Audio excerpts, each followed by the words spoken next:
you ever feel that tightness in your chest when you open your inbox and you already know there's a decision waiting for you that you don't want to make? You love Jesus, you lead people, you run the business, or you carry the ministry. And some days the pressure feels like it's sitting on your shoulders before your feet even hit the floor.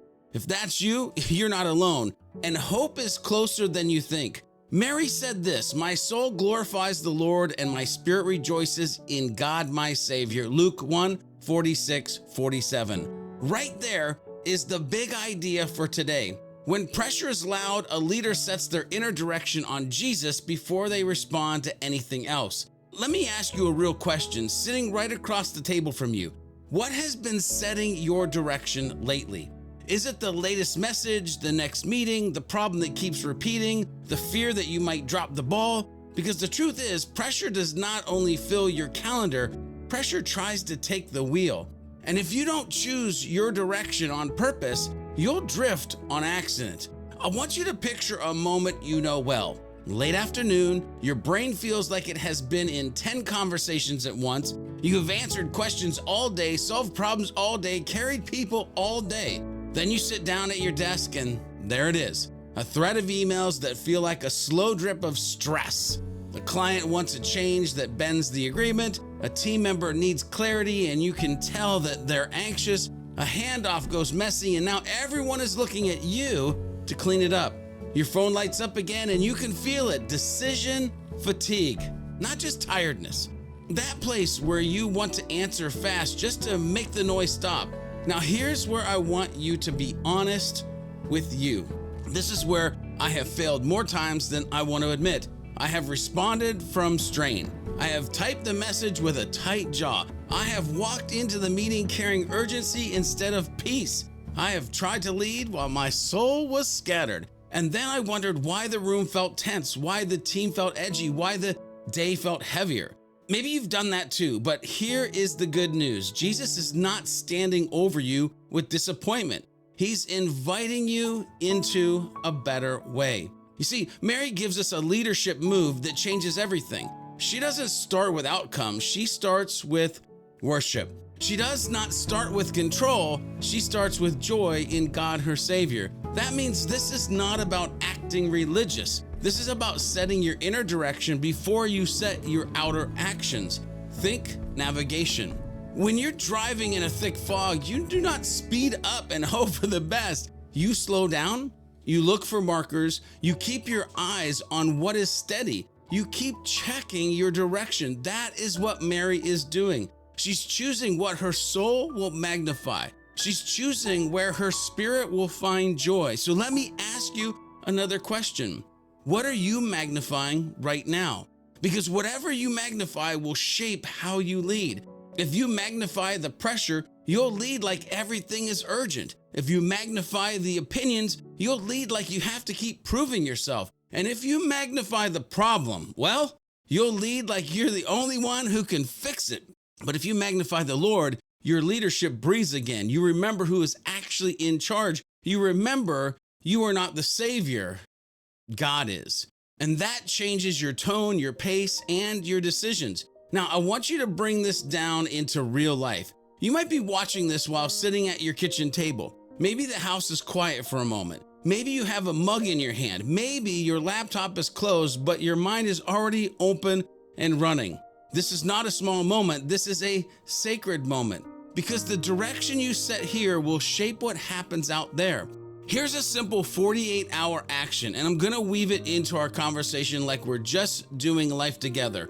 Sometime in the next 2 days, pick one moment when you know you usually respond too fast. Maybe it is the first email in the morning. Maybe it is that message from a team member that always triggers you. Maybe it's the client thread that keeps stretching you. When that moment shows up, do something different. Pause, take one slow breath, and before you type a word, say Luke 1:46-47 out loud. Not to sound spiritual, to set your direction, to remind your soul who is Lord, to remind your spirit who saves, and then respond from that place. Do you see how practical this is? This is worship that changes your execution. This is inner alignment that becomes outer leadership. Because when you respond from worship, You do not need to be sharp to be clear. You do not need to be cold to be firm. You do not need to rush to be effective. You can speak truth with love, and you can make decisions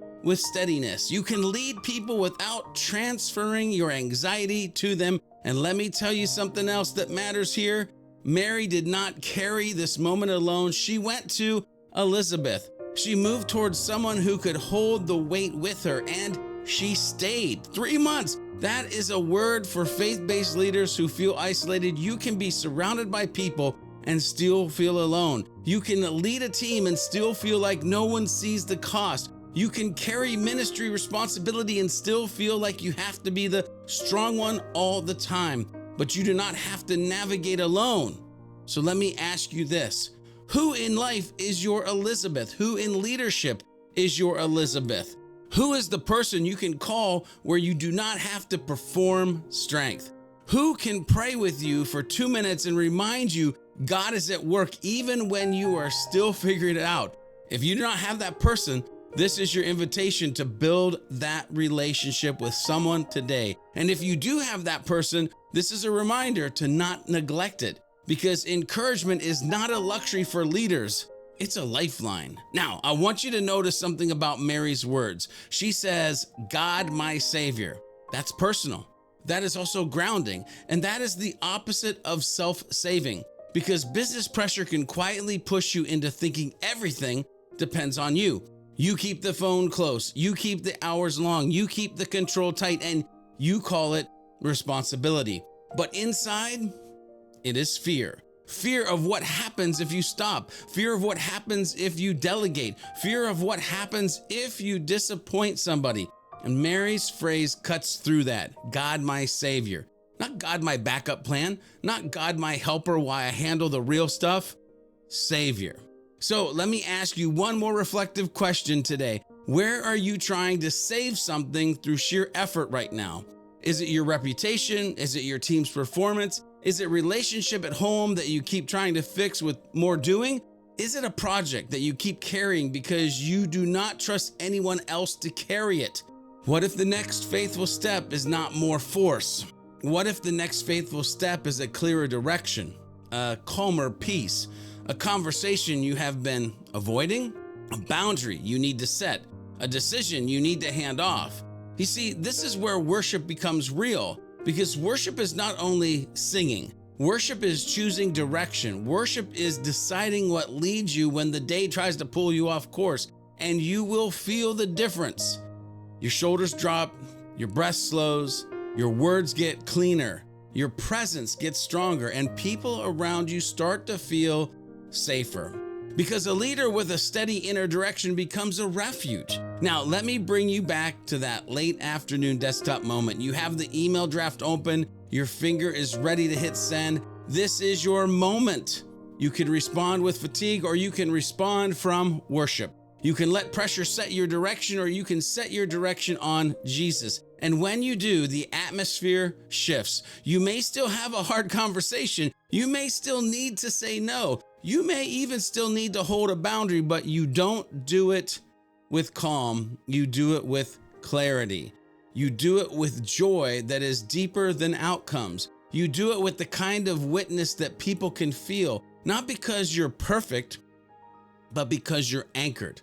All right, quick recap here. Luke 1:46-47 shows us a leader's first move under pressure. Set your inner direction on Jesus before you respond. Mary glorified the Lord and rejoiced in God her Savior, and you can do the same in real life and real business. In the next 48 hours, pause before one important message. Speak the verse out loud and then respond with a steady heart. For more resources and tools for faith-based leaders just like you, make sure you head over to spiritualsideofleadership.com. And remember, stay blessed, be human.